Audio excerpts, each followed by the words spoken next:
Hello and welcome. My name is Michelle Wolf, and you are listening to the Move Forward podcast.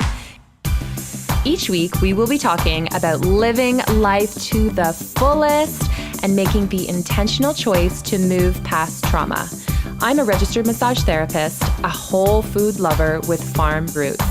It's important to slow down, take time for healing, and to incorporate proper nourishment through fitness, nutrition, lifestyle, and mindset.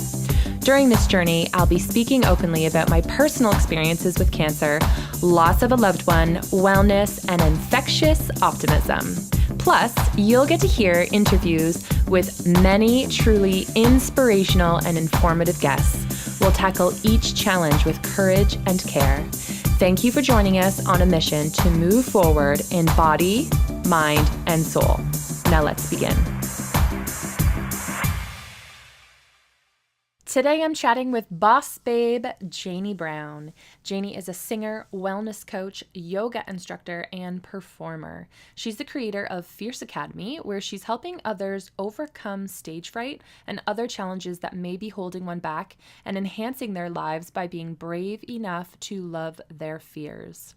I had the privilege of sitting down with Janey, and being it's the new year, we both enjoyed a glass of some healthy celery juice. And if you guys don't know yet, I also have a health and wellness blog where I share delicious, healthy recipes and chat all things health related. Janey is also always excited about learning and enjoying good, healthy food, so she was more than happy to drink some cleansing celery juice with me. If you'd like to learn more about why I've been including this juice into my daily routine, you can find out this info on my blog, movewithayou.life.com. Well, I am very excited for you all to hear more from my friend Janey. She's a great speaker, and she's definitely battled some inner struggles and now helping others learn how to overcome those fears. Now let's dig in. Welcome, Miss Janey Brown. Thank you for coming onto my podcast today. It's a pleasure. Good. Always a pleasure to hang with you. Yeah. And so we've been chatting a little bit before this, which we probably should have recorded it. Yeah. Which I think is the best. Always the best podcasts are like right before you start recording. Totally. But we're going to jump right back into it. Mm-hmm. Okay, so let's chat about, so I met you through a yoga course. Right.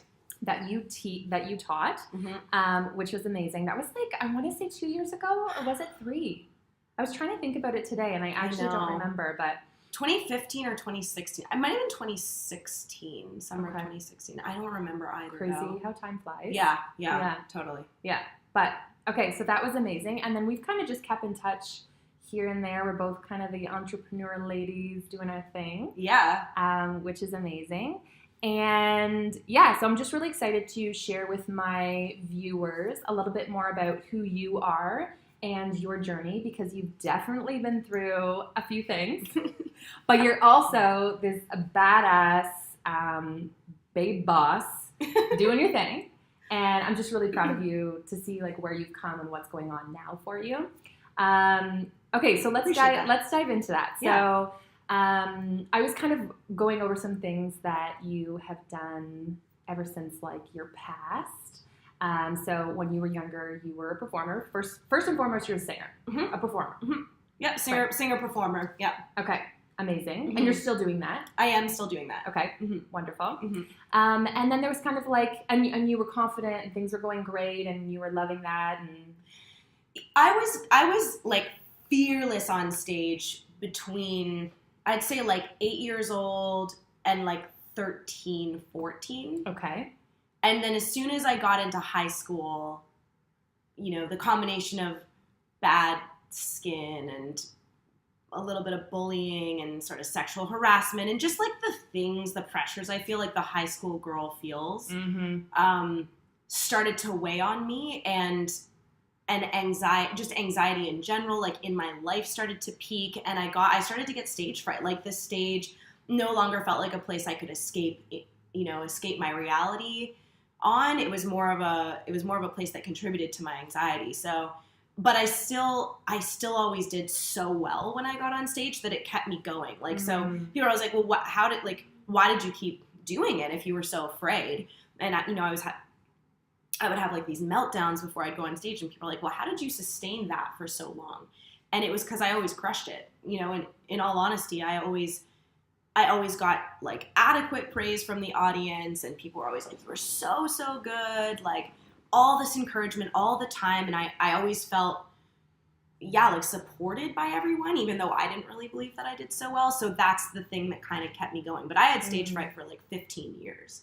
Like it was like 14 to like, maybe like 10-ish years. It was like good old like 14 to like 25, 26, 27. And when you say stage fright, what does that entail?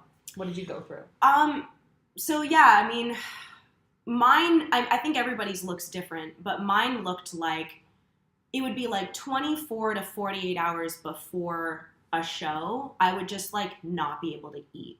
Like, so that was one of the things that would happen. I just wouldn't eat at all. I couldn't even like swallow my own spit. I was just like in shambles. And then I'd usually get to the venue late because I would be like just disorganized. And when you're, struggling with anxiety and depression, you're disorganized all the time. Like being late is sort of a common thread. Get to the venue.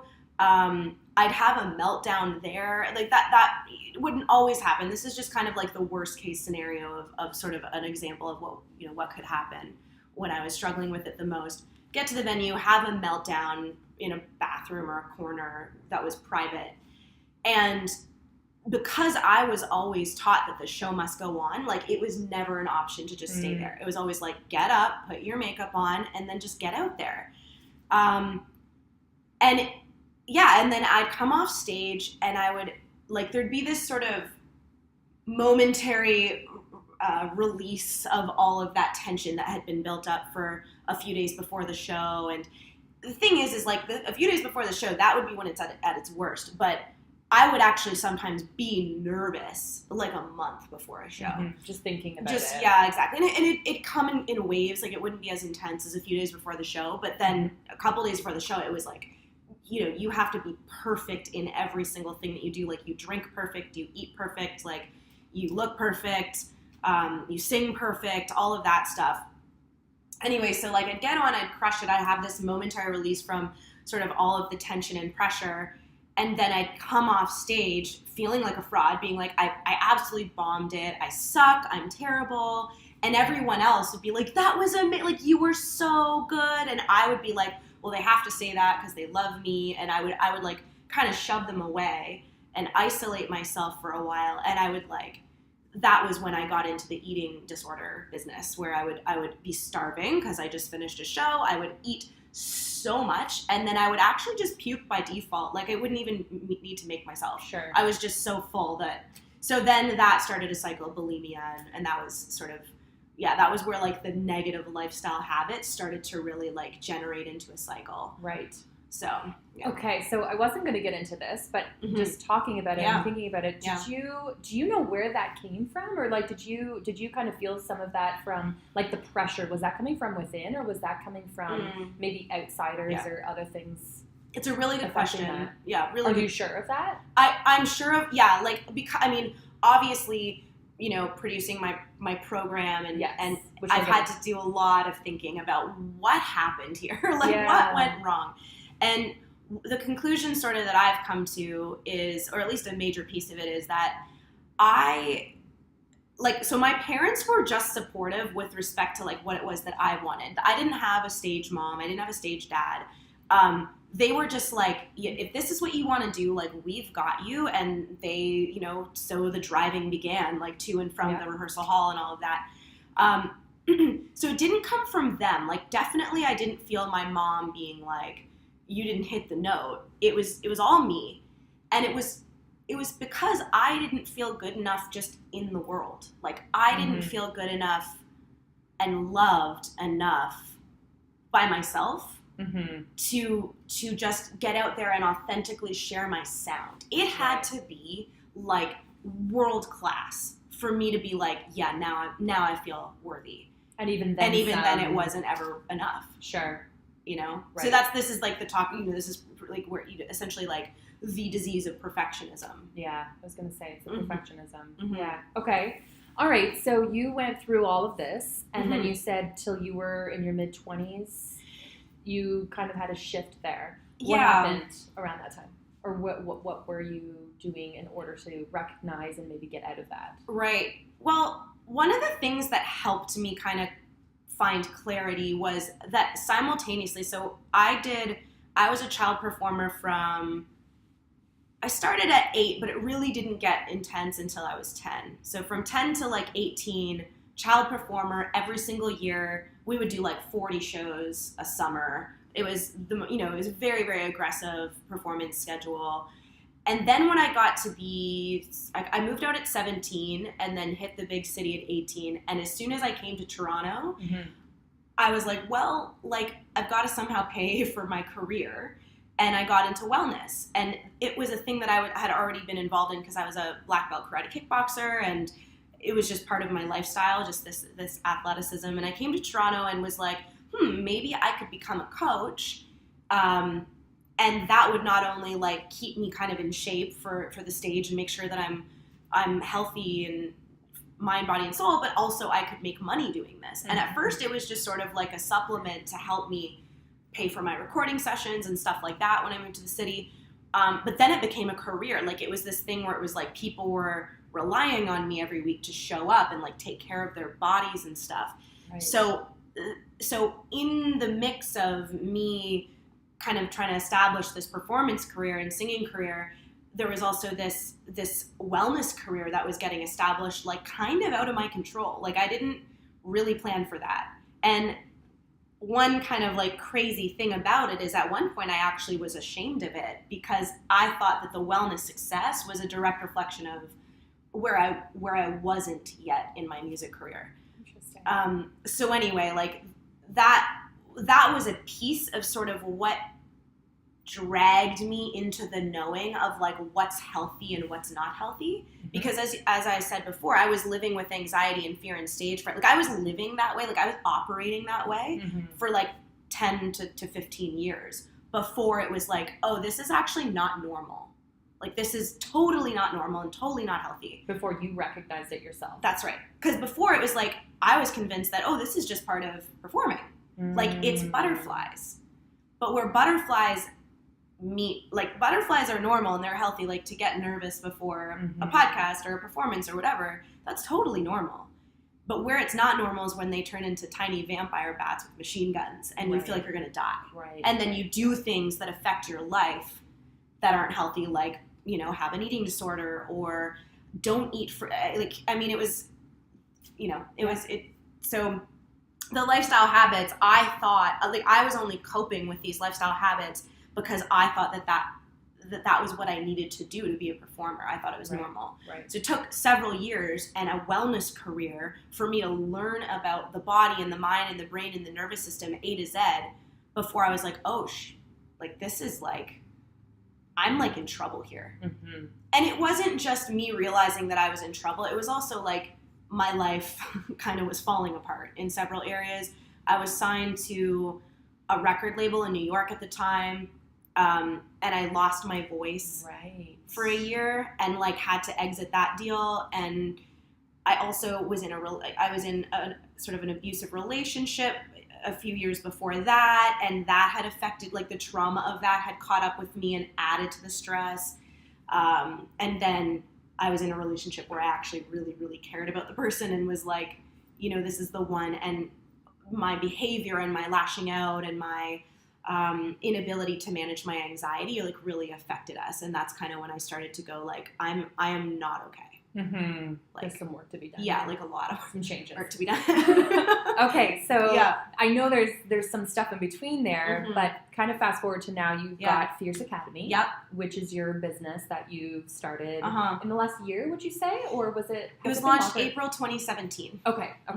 And so tell us a little bit about that. Yeah. So on my journey, like really actually kind of does pick up where it left off, when I lost my voice and I was seeing that my life was falling apart, I started to go on this journey where it was like there's no other way to avoid this now. Like I have to face my fears. Yeah. And the way of starting to do that was to go to therapy and get into psychotherapy and kind of work through my past traumas and stuff like that.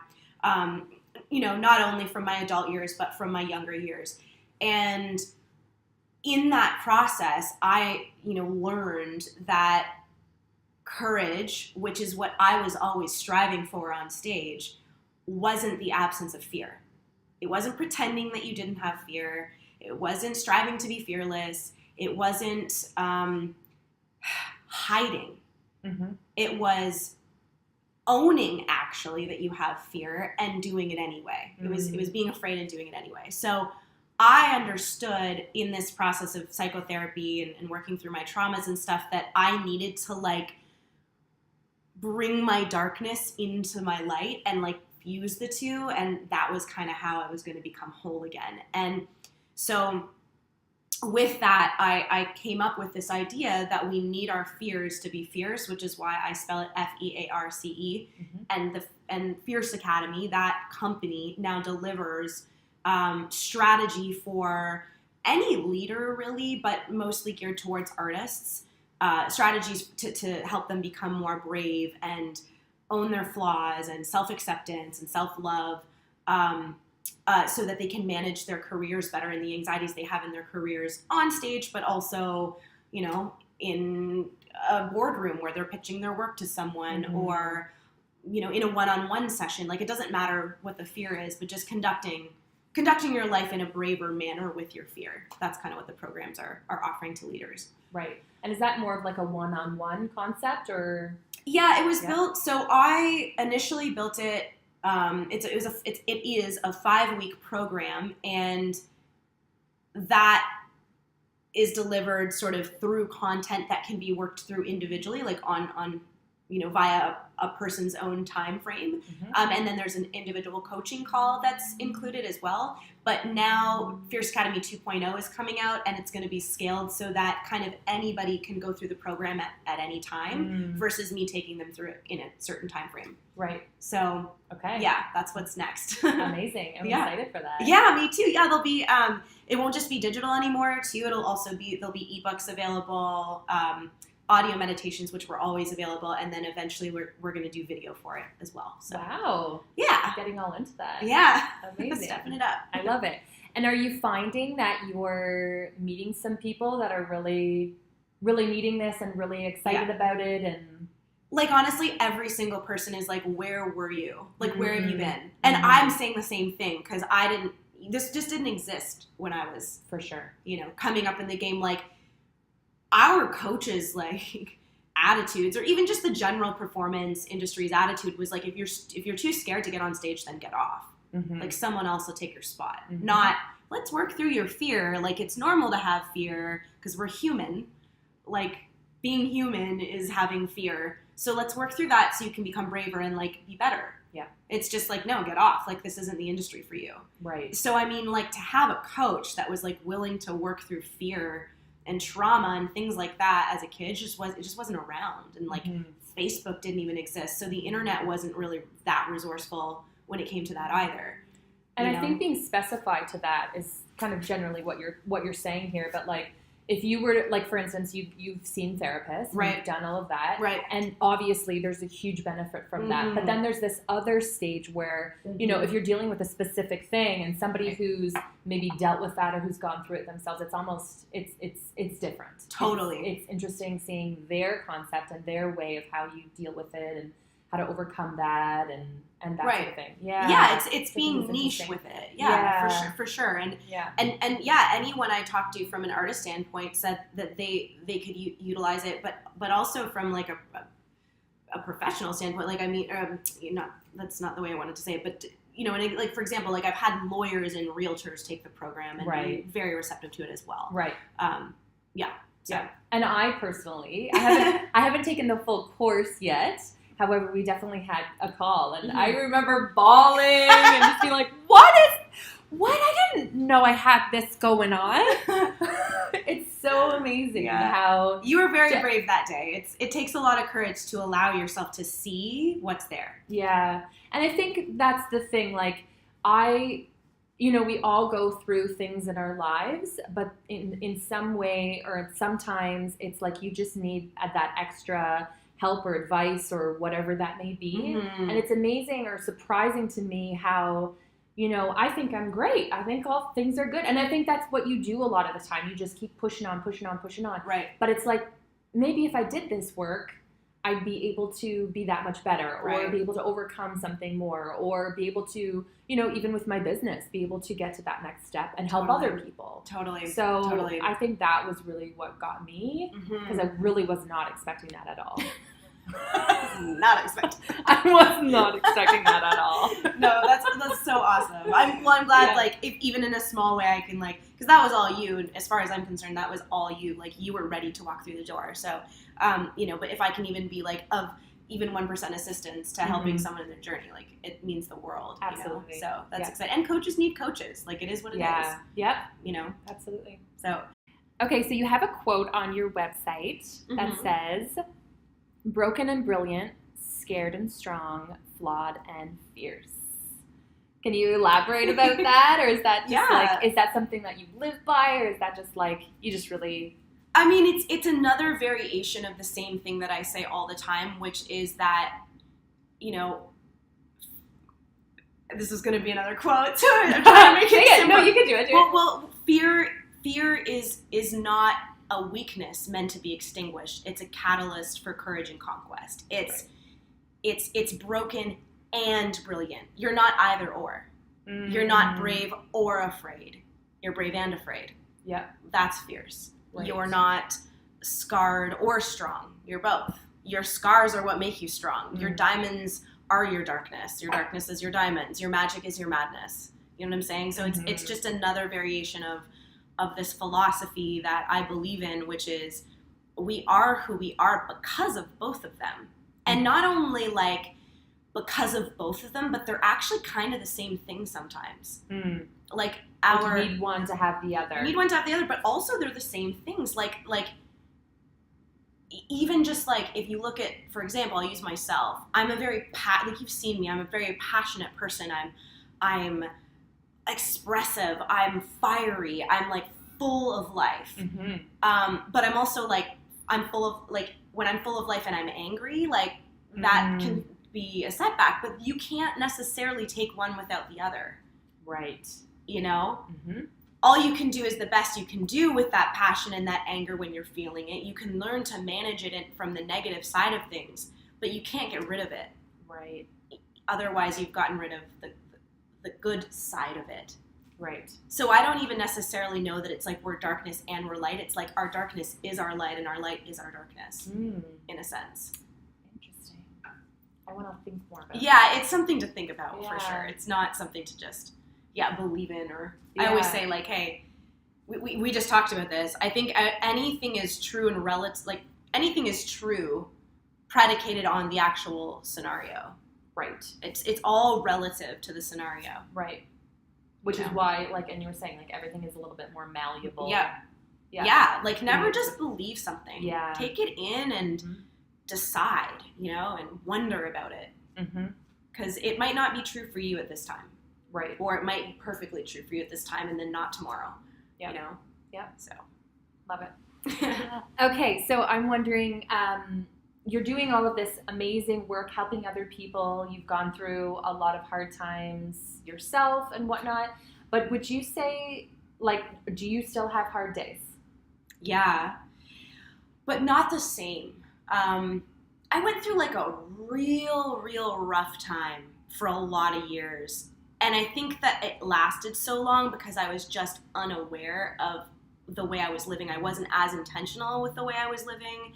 I was unaware of the things that were breaking me down.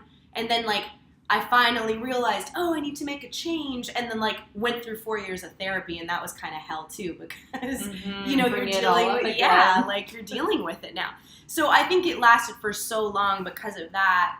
And now I feel like I'm on the other side of at least that phase of my life and the darkness, as it were. So now it's like I have really bad days, but they only last for a day. Okay. They don't last for 3 weeks. They don't last for a year.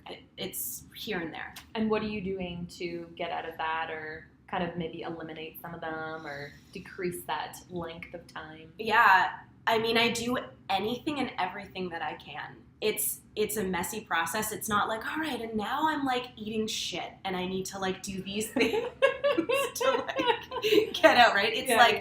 It's like I'm in the mess and I'm like grasping at the things that I know have been helpful in the past. I mean, I do have a system, when things are bad and I'm feeling like I'm starting to slip mentally or emotionally, I crack down on a lot of things that I feel could contribute to the problem. So, for example, like no alcohol. Yeah. That's a huge one. I make sure that I go to bed early and get up early and like write in the morning and like time to myself and meditation and all the things that make me feel sort of centered and sturdy. But I mean, like that looks different depending on what the problem is. It looks different depending on the time of year. Like a big one in the winter is like if I really feel like I'm slipping and I don't think I can get out, I will go somewhere sunny. Right. For like at least a week. I remember you saying that before. You recognized it and you... Totally. Yeah. And some people are like, oh, that could be considered running, and they're not wrong. But I know for sure that when I get sun into me and I'm by an ocean and I'm like removed from like the negative cycle that I'm trapped in, like in the city of Toronto, I know that even just like, it's just another wrench in the gears of what depression and anxiety do to your body chemically. So you can't really mess with that. Like you have to really like take extreme measures when you start to see yourself slipping. But I think the biggest thing, because you're saying like, what do you do to try to prevent it? And biggest thing is trying to see it coming. Like always monitoring yourself. Yep. Always going back to self-awareness and monitoring yourself and how do I feel today and am I okay? And okay, now this has been 2 days of this same thing and it's actually a little worse. Like, what do we need to do here? And trying. And if nothing else fails, it's like if all else fails, go to Florida, go to California, like at the end of the day, like seriously, I'll do whatever it takes. Cause as you know, I did land in some pretty dark places just up last year even that were places I don't want to see ever again. So anything to prevent even the slightest inkling of that path unfolding. I'll take extreme measures. For sure. But it's a multi-pronged, malleable approach for everyone. Yeah. Yep. So, okay. Yeah. I like that. Yeah. Recently, I was personally struggling. And we had a conversation. We were actually supposed to record this podcast sooner than now. But we had a few text messages back and forth. And so you had wrote something that was just like really, really touched me. And so I just wanted to share it with all of you. So you said, life is trying to make a warrior out of you. Let it. Warriors thrash like hell before becoming heroes. And then you said, another reminder, I'm here even when I'm not. Reach out and grab my shield at any time you need. It's always there for you. And I was like, oh my God, it's so amazing. Because it's just like, I think a lot of the times when we're in a moment like that, we're just like, I'm the only one going through this. Like nobody understands me. Like I'm by myself. And me for myself, like half the people don't know anything going on with me in my life because usually I'm just open with the person I'm interacting with. So like, for instance, if you come over that day, you're going to know what's going on with me. I'm happy to talk about it, but like the rest of the world, I don't need to phone up XYZ because they don't need to hear my stuff. I got it. Is how I feel. Yep. And so when you said that, I was just like, that's so powerful to think that like, even though I'm not having communication with these people, I'm even like talking to you every day and like that sort of thing. But I'm like, at any moment, I know that they care for me, they love me, they're here for me. I can use what they've got and what they've taught me in the past and what I know, how they love me, all these things. I can remember that. I can take that. I can use that and have that with me right now, right here, without even having to have a conversation with them. Right. I was just like, that was good. It's true. I love that. I'm so grateful that I was able to, be there for you in that moment, And I think other people should know that and think of that and realize that and like just, Yeah, be able to feel that. It's such there's so much to say about that, because it's such a great segue actually off of, what we just talked about. Like, what do you do when you have bad days? And as I kind of mentioned, there's several methods that at any given moment you can take, which look different depending on the scenario. Mine are meditation, working out, making sure I get enough sleep, cutting out alcohol, like going to see the sun, whatever that looks like. There's so many options, but one of the ones that I didn't mention is community and establishing connection. Mm-hmm. And the way that I look at it is, when I was like really drowning, like last year, some real like drowning moments, I looked at it as the people around me were like throwing their ropes at me, and I could grab on at any time, but ultimately I still had to swim to the dock or whatever. Absolutely. So it's like, but to know the ropes are there sometimes is enough. Like, maybe you don't even need to grab onto them, but just to know that they're there. And that's something in that 15 years of struggle that I didn't have, because I isolated myself from people because I didn't want them to know. I didn't actually think that they would believe me if I told them I was struggling, because what I was met with a lot of the time was like, "You're struggling? Look at you. Mm-hmm. What do you have to be upset about? You're beautiful. You're talented. Sure. Like, you're doing your thing. People adore you. Like, whatever it is. Whatever. People adore you. Oh, you're so fabulous. You're just gorgeous." Not necessarily the case. Oh, but it's true. But it's like, that's what it, so it's like, okay, well, no one really believes me. They think I'm just seeking attention. Yeah. But then the other piece is, even if they do believe me, then I look weak and I can't handle any of that. And so this is what you perceived and put onto yourself. That's right. Right. Yeah. And I mean, there's been people that have said things like that to me. Yeah. But they aren't in my life. I was going to say, they're not the people don't matter. Right. They don't matter. Right. You don't need them anyways. No, exactly. So that was all built, this is like the monster. These fears became a monster. They were just little problems. And because I kept them to myself, they became a monster. And that was what kept me isolated. So I didn't have this understanding of these ropes that were there for me from other people, because I never reached out. I never let anyone in. And that was ultimately what led to me being at rock bottom, where I was having suicidal thoughts, and I thought that I couldn't really go on. Mm-hmm. And it wasn't until I started to see community, and that was also part due to the Charlotte community bringing me over there and kind of going like, here's what we've got, unbeknownst to them. Like, they had no idea what I was going through, but that whole situation, which was all really magical, was in part due to like help me understand like, oh, community is like a thing. Mm-hmm. Like you kind of like need that to survive, bro. Like, let's get on this. And then that was when, the ropes started to appear.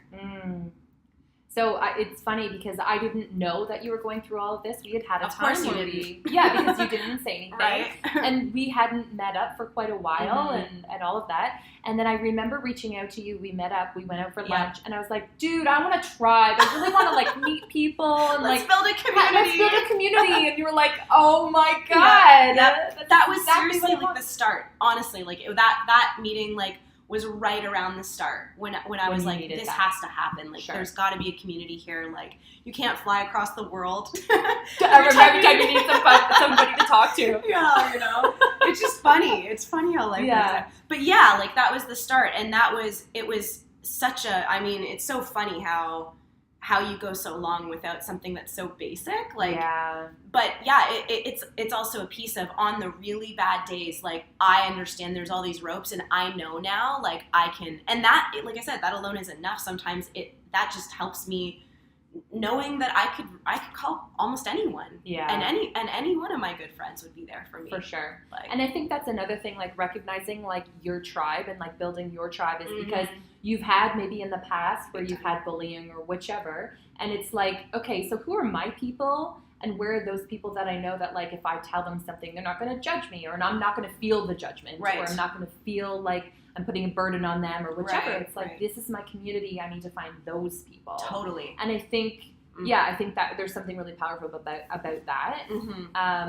Yeah. That's a huge one. Knowing who the people are. Yeah. And that's a whole other process. Oh, God. To like going filter through that out right now. yeah. And even like, yeah. Recently I've been having some things where it's like, you know, if you tell somebody something and you don't get the answer you want, or, you know, it just doesn't feel warm and fuzzy like you want it to. It's like, okay, well, where's my people who are going to give me what I need and be able to understand what I'm going through or whichever. And it's like, yeah, I just think that's really important to like find those people. And even if it's like 2 or 3 rather than being like 50. Totally. Like, especially if it's 2 or 3 versus 50. For sure. Yeah. Yeah. The tight connection. Mm-hmm. I think that's amazing. Mm-hmm. Okay, so you had told me that beautiful piece of information I think is so powerful. I'm so glad. Now I want to know if you, let's say there's somebody on the other side of this podcast listening and they're struggling right now. Maybe some of the things that you had went through in the lines of like what you've dealt with in the past, what would you, in a brief little message, what would you tell them? What would be like the biggest thing that you think would really help them right now? You belong here, otherwise you wouldn't be here. I've heard you say that recently, and that's so beautiful. Amazing. Yeah. Yeah. Gorgeous. All right. Thank you, Miss Janey V, for joining us. Yay. Thanks for having me. And come back again soon. I will, especially if you got some juice like this. Yeah. Anytime. Thanks, girl. Thank you so much for spending your time with me and the Move Forward podcast. I am extremely grateful to each of you. If you have enjoyed this podcast, please take a moment to share this episode with someone you think would benefit. Also, if you could please leave an honest review by going to iTunes and leaving your thoughts and questions. Let us know what you would like to hear more of so we can continue to inspire and share with the world. Again, thank you from the bottom of my heart. I am forever grateful for this community that we are building and the individuals we are helping. Until next time, we hope you continue to move forward by choosing to move your body, your mind, and your soul. Thanks, guys. Yay! That was great. Good job. Not bad. Yeah.